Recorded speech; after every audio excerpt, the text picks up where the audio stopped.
বলছি কি, ধরুন এই যে বেশ কিছু সময় দেখা যাচ্ছে ছাত্ররা স্কুল আসছে এবং হেডমাস্টার মশাইয়ের পক্ষ থেকে ছাত্রদেরকে আনানোর জন্য বলা হচ্ছে পরীক্ষায় বসতে দেবেন, মানে স্বাস্থ্যমূলক ব্যবস্থা করা হচ্ছে।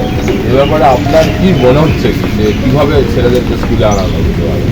আনানা যেমন সম্পূর্ণ একটা স্কুলে ম্যানেজিং কমিটির মিটিং হলে গার্জিয়ান তরফে কোনো করলে স্কুলে মিটিংয়ে আনার জন্য যদি প্রস্তাব রাখা হয়, কিন্তু ছেলেরা গার্জিয়ানকেও বলবেন আর সম্পূর্ণ গার্জিয়ানের দায়ী যে বাচ্চার ছেলে কী করছে, বাচ্চারা সঙ্গে তো কম্প্রোমাইজ বা কোনো কিছু সেটা কোনো ব্যবস্থাই নিচ্ছে যে মাস্টাররা ডাকলেও যে একটা ম্যানেজিং কমিটির মিটিং আছে তাতে আসছেনি, যে আবার ঘুরে যদি চিঠি করা হয় তাও আসছে, গার্জেনরা আসছেনি, বা এই সম্পূর্ণ গার্জেনের এখন পুরোটাই দায়ী।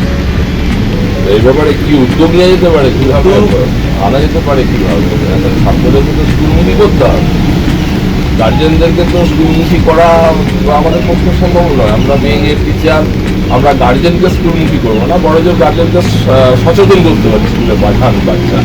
সেটা ম্যানেজিং কমিটি থেকে বা দু চারজন গার্জেনকে বলে যে বলা বলি করে যদি হয়, তাহলে আর কোনো বিকল্প পদ্ধতি আমার দেখা যাচ্ছে।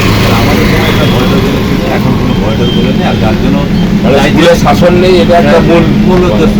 এবং স্কুলকে কি মানছে না, সমাজ কি মানছে না স্কুলকে, এটা তো আগে একটা ভয়ডর বলেছিল স্যার, এখন ভয়ডর বলতে কিছুই নেই। আগে আমাদের সময় ছিল যে একটা স্যার রুমের ভেতরে ঢুকে গেলে স্যার বাইরে বন্ধু বান্ধব সেরকম ছিল। এখন তো ওই জিনিসটা আপনারা মানলেও তখন ছেলেরা এখন স্যারকে দেখে দেবে, এখন করবো অনেক কিছু ব্যাপার। গার্জেনটাকে তো এমনিতেই ছাত্ররা মানছেন, স্যারকে মানবে, কিন্তু ভয়ডর বলে বস্তুটাই স্যার মানে টোটালি মানে শিক্ষকদেরও স্বাধীনতা অনেকটা চলে গেছে। আর আমাদের সময় পুরোটাই একটা যেটা বলার সেটা হচ্ছে, আপনার যদি কোনো পরিচিত থাকে যে ধরুন আপনার পাড়ার ওইদিকে আর কি, যে স্কুলে আসছেনি, একটু বলে পাঠাবেন, এইভাবে তো একটা উদ্যোগ নিতে হবে। তো আমাদের এখন অংশগ্রহণ পেয়েছে, স্কুলে প্রচুর ছাত্র আসছে, কিন্তু কিছু কিছু ছেলে মেয়ে দেখা যাচ্ছে একদম ওই পরীক্ষার সময়টুকু আসছে, তারপরে আর আসছে। এটা তাদের বাড়ি গেছি, আমাদের যাওয়া হবে এইভাবে দেখতে লাগছে। যদি কেউ দীর্ঘদিন অফ রয়ে যায় তাকে স্কুলে পাঠাবেন আর কি। আচ্ছা, ঠিক আছে।